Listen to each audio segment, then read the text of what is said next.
आज की ताजा खबरों की इस अपडेट में बात करेंगे देश भर की तमाम बड़ी और काम की खबरों की।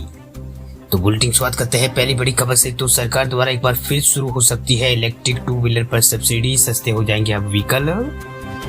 सरकार द्वारा इलेक्ट्रिक टू व्हीलर पर मिलने वाली सब्सिडी में कटौती के बाद इनकी डिमांड में कमी आई है। हालांकि कंपनियां अपने लेवल पर गाड़ियों पर डिस्काउंट दे रही थी। ऐसे में मोदी सरकार के एक बार फिर से सत्ता में आने पर fame faster adoption and manufacturing of hybrid and electric vehicles scheme को फिर से वो शुरू करने की संभावना जताई जा रही है। माना जा रहा है कि इस सब्सिडी के आने से गाड़ियों की कीमत में एक बार फिर से यहाँ पर बड़ा अंतर देखने को मिलेगा। दरअसल मीडिया रिपोर्ट के मुताबिक सरकार 2024 के बजट में फेम थर्ड योजना की घोषणा वो कर सकती है। इसके लिए 10,000 करोड़ रुपए आवंटित किए जाने की संभावना जताई जा रही है। अगर इस योजना के तहत सब्सिडी अगर फिर से शुरू होती है तो इलेक्ट्रिक दोपहिया वाहनों की कीमत में एक बार फिर बैटरी कैपेसिटी के हिसाब से कम इलेक्ट्रिक व्हीकल की कीमत हो सकती है। बताया जाए आपको कि सरकार द्वारा प्रति किलोवाट सब्सिडी वो मिल रही है। बताया आपको कि सरकार द्वारा फेम थर्ड, फिलहाल यहाँ पर फेम सेकेंड और राज्य सरकारों द्वारा यहाँ पर सब्सिडी के मोर्चे पर सब्सिडी थी वो मार्च में बंद कर दी गई थी, जिससे अब इलेक्ट्रिक टू व्हीलर की कीमतों में काफी बढ़ोतरी देखी जा रही है। इसके चलते अप्रैल में टू व्हीलर की सेल्स में भारी गिरावट देखने को मिली थी। हालांकि कई राज्य तब भी सब्सिडी नहीं दे रहे थे। इलेक्ट्रिक व्हीकलों की बढ़ती कीमतों से निपटने के लिए कंपनियों ने कम रेंज वाले कई मॉडल भी लॉन्च किए। इनमें से कई फीचर की भी कटौती यहाँ पर की है ताकि सेल्स पर बुरा असर न पड़े। बात अब करते हैं अगली बड़ी खबर की। तो बिहार को लेकर बड़ी खबर देखिए। नीतीश कुमार की सरकार ला रही है नया कानून, प्रश्न पत्र लीक करने वालों के खिलाफ सख्त की है तैयारी। बिहार में मुख्यमंत्री नीतीश कुमार ने कैबिनेट की बैठक में प्रतियोगी परीक्षाओं को लेकर एक ठोस निर्णय लिया। उन्होंने कहा कि सरकारी नौकरियों में नियुक्ति के लिए आयोजित प्रतियोगी परीक्षाओं में पूर्ण पारदर्शिता बनी रहे। वह परीक्षाओं में किसी भी प्रकार की अनियमितता और प्रश्न पत्र लीक न हो, इसके लेकर सख्त कानून बनाया जाएगा। उन्होंने कहा कि आगामी विधानसभा सत्र में इसमें से संबंधित एक प्रस्ताव लाया जाएगा। इसके बाद किसी भी प्रतियोगी परीक्षाओं को कोई भी यहाँ पर प्रतियोगी परीक्षाओं में कोई भी अनियमितता नहीं होगी। उन्होंने कहा कि इससे पारित होने के बाद किसी भी सूरत में फसल लीक वो नहीं होगा। बताया आपको कि बिहार में प्रतियोगी परीक्षाओं के प्रश्न पत्र लीक होने कोई नई बात नहीं है। चाहे मामला भी है यहाँ पर बीपीएससी का शिक्षक भर्ती की परीक्षा का तीसरा चरण का हो, चाहे बिहार पुलिस का हो, ताजा मामला नीट की परीक्षा की धांधली में भी यहाँ पर हो। कुल मिलाकर अभ्यर्थी इसका आरोप आयोग को ही यहाँ पर बनाता है आरोपी हालांकि जब से धांधली प्रश्न पत्र लीक का विरोध होता है तब राज्य सरकार और केंद्र सरकार दोनों सरकारों की बहुत किरकिरी होती है। ऐसे मुख्यमंत्री नीतीश कुमार ने कैबिनेट की बैठक में प्रतियोगी परीक्षाओं को लेकर ठोस निर्णय लिया है। उन्होंने कहा है कि आगामी विधानसभा सत्र से संबंधित एक प्रस्ताव लाया जाएगा, जिसके बाद किसी भी प्रतियोगी परीक्षा में कोई भी अनियमितता नहीं होगी। उन्होंने कहा कि इसके पारित होने के बाद कोई भी यहाँ पर कोई भी किसी भी सूरत में कोई भी प्रश्न पत्र वो लीक नहीं होगा। तो ये बिहार के अंदर सख्त कानून वो बनाया जाएगा। चलिए बात आप करते हैं अगली बड़ी खबर की। तो बड़ी खबर देखिए, बिजली उपभोक्ताओं के लिए खुशखबरी देखिए। इस राज्य में लोगों को सरकार दे रही है डोमेस्टिक बिजली कनेक्शन पर 0 मिनिमम चार्ज।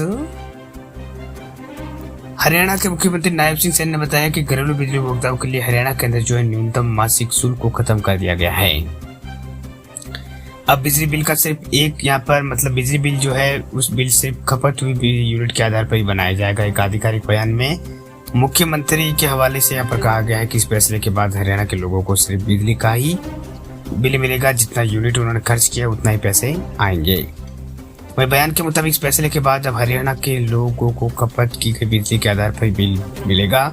इससे बिजली उपभोक्ताओं को बहुत जरूरी राहत मिल पाएगी।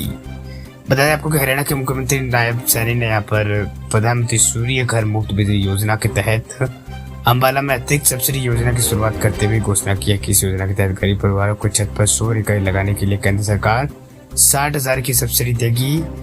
और सब्सिडी उन परिवारों को ही मिलेगी जिनकी सालाना आय 1 लाख रुपए से यहाँ पर 1,80,000 से कम है। वही सैन ने कहा है कि हरियाणा सरकार भी इन परिवारों को अपनी तरफ से 50,000 रुपए की सब्सिडी देगी। इस तरह से गरीबों को गरीब उनके छतों पर सौर बिजली इकाई लगाने के लिए अपनी तरफ से कोई भी राशि नहीं देनी होगी। एक सौर इकाई लगाने के लिए 1,10,000 रुपए की लागत आने का अनुमान है। उन्होंने कहा है कि 1,80,000 यहाँ पर 1,80,000 से यहाँ पर 3 लाख रुपए सालाना आय वाले परिवारों को जो है केंद्र जो है 60,000 रुपये और राज्य सरकार 20,000 रुपये की सब्सिडी देगी। इसके साथ ही मुख्यमंत्री ने हिसार में यहाँ पर स्थित एक राजीव गांधी तोप विद्युत संयंत्र में जो है 250 करोड़ रुपए की लागत से 800 मेगावाट का एक अतिरिक्त अल्ट्रा सुपर क्रिटिकल इकाई लगाए जाने की घोषणा की है। तो ये कुछ बड़ी खबरें जो है हरियाणा से निकल के सामने आ रही है। बात करते हैं अगली खबर की। अगली खबर है राजस्थान से।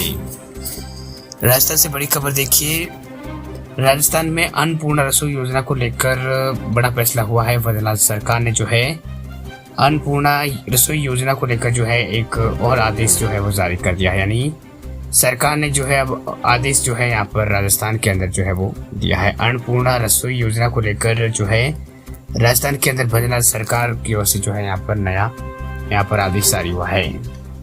बस आदेश में कई यहाँ पर बड़े फैसले जो है वो लिए गए हैं। दरअसल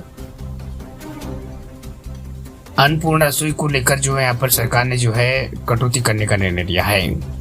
आपको अन्नपूर्णा रसोई योजना में वैन के जरिए गरीब और जरूरतमंदों को नाश्ता और भोजन दिया जाता था। इस योजना में सबसे पहले वसुंधरा राजे ने इसे शुरू किया था, जिसका गहलोत सरकार बनने पर नाम बदला गया।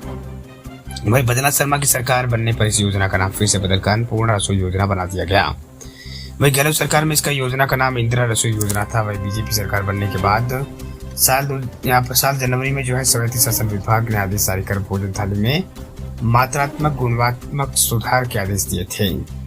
तब से अन्नपूर्णा योजना के अंतर्गत थाली में जो है 300 ग्राम चपाती, 100 ग्राम दाल और 100 ग्राम मिलीटस खिचड़ी और अचार परोसा जाता है। इसके लिए 8 रुपए दिए जाते हैं। वही योजना पर सरकार की तरफ से 22 रुपए का अनुदान जो है वो दिया जाता है। वही अब सोमवार को जो है राजस्थान में स्वायत्त शासन विभाग ने योजना को लेकर नया आदेश जारी किया। आदेश में बताया गया कि लाभार्थी को जरूरत के हिसाब से 2 कूपन राशि प्राप्त कर 2 थाली भोजन दिए जाने का प्रावधान था। हालांकि योजना में संशोधन कर भोजन की मात्रा में बढ़ोतरी करके थाली का वजन 700 ग्राम कर दिया गया। ऐसे में लाभार्थी को एक समय भोजन के लिए एक ही कूपन दिया जा सकेगा। मतलब पहले की तरह अब एक लोग को 2 कूपन लेकर 2 थाली जो है वो नहीं लेनी होगी।